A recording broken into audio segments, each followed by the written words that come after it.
Hello friends, आज अपन पढ़ेंगे cell biology, cell the unit of life. मैं पूरा चैप्टर 5 से 10 मिनट की वीडियो के स्लॉट्स में कंप्लीट कराऊंगा, तो आप आराम से शिद्दत के साथ अच्छे से समझ के पढ़िएगा। आज हम पहला वीडियो बना रहे हैं जिसमें हम सेल के इंट्रोडक्शन के बारे में बात करेंगे। तो study and understand living organism एक फिजियोकेमिकल अप्रोच होती है, क्योंकि सेल फिजिकल एक्टिविटी भी शो करता है, केमिकल एक्टिविटी भी शो करता है, जिसको साइंस की लैंग्वेज में बोलते हैं रिडक्शनल बायोलॉजी, न्यूनीकरण जीव विज्ञान। एक साइंटिस्ट हैं जीएन रामचंद्रन, जिन्होंने प्रोटीन स्ट्रक्चर के फील्ड में काम किया और इनको इसके लिए नोबेल प्राइज़ भी दिया गया।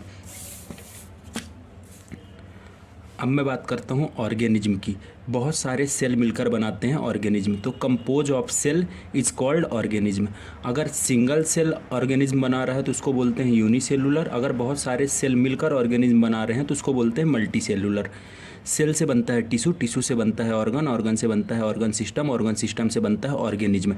अगर हम ह्यूमन बॉडी की बात करें तो ह्यूमन बॉडी का एक सेल होगा, उससे फिर टिश्यू बने होंगे।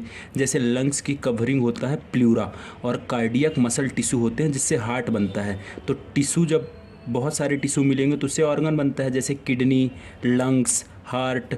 और जब बहुत सारे ऑर्गन एक साथ काम करते हैं तो उसको बोलते हैं ऑर्गन सिस्टम, जैसे डाइजेशन सिस्टम, सर्कुलेटरी सिस्टम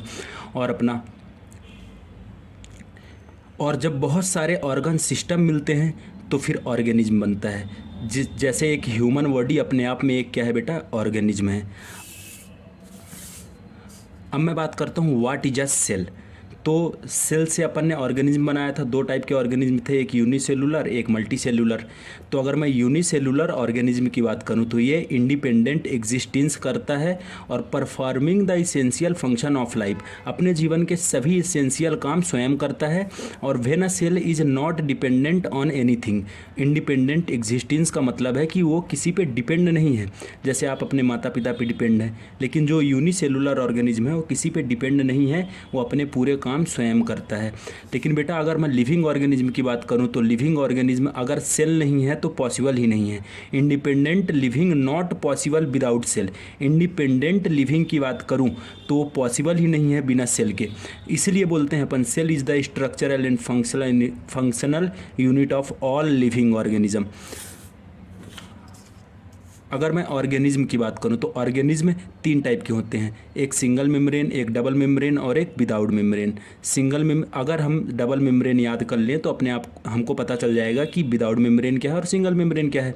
तो डबल मेम्ब्रेन, तो जैसे आप अपनी माँ से खाना मांग रहे हैं तो मम्मी खाना देने से मना कर रही है, तो आप अपनी मम्मी से तेज़ आवाज़ में बात करते हैं, दो मुझे नहीं पता। तो दो से हो जाएगा डबल मेम्ब्रेन, मुझे से हो जाएगा माइटोकॉन्ड्रिया, और नहीं से हो जाएगा न्यूक्लियस, और पता से हो जाएगा प्लास्टिड या क्लोरोप्लास्ट।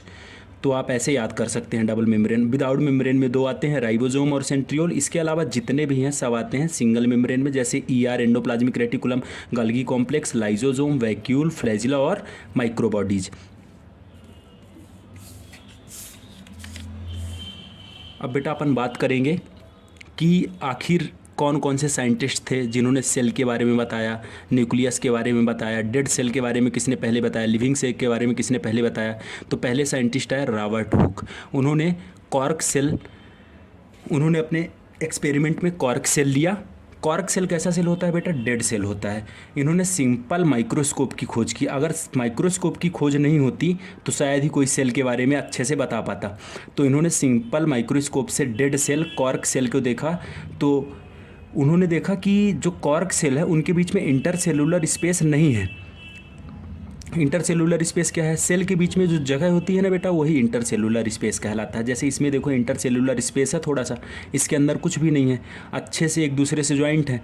तो उसके बाद रॉबर्ट हुक ने सेल के बारे में बताया था कि सेल होती क्या है सबसे पहले। उसके बाद एक साइंटिस्ट है एंटोन वान ल्यूवेनहॉक, उन्होंने सबसे पहले लिविंग सेल के बारे में बताया। रॉबर्ट हुक ने कैसे सेल के बारे में बताया था, डेड सेल। एंटोन वान ल्यूवेनहॉक ने सबसे शुरू में लिविंग सेल के बारे में बताया। तो फर्स्ट सा एंड डिस्क्राइब, जैसे तालाब में देखो आप प्रोटिस्टा, स्पाइरो वगैरह, ग्रीन एल्गी, ये सब क्या है बेटा, लिविंग सेल हैं। अगर मैं बात करूं रॉबर्ट ब्राउन की, तो इन्होंने न्यूक्लियस का डिस्कवर किया था। किसका डिस्कवर किया था? न्यूक्लियस का। एंटन वान ल्यूवेनहॉक से 2006 में सवाल आया था, रॉबर्ट ब्राउन से 2009 में सवाल आया था। बेटा ये सब चीज़ें पॉसिबल हुई माइक्रोस्कोप की वजह से।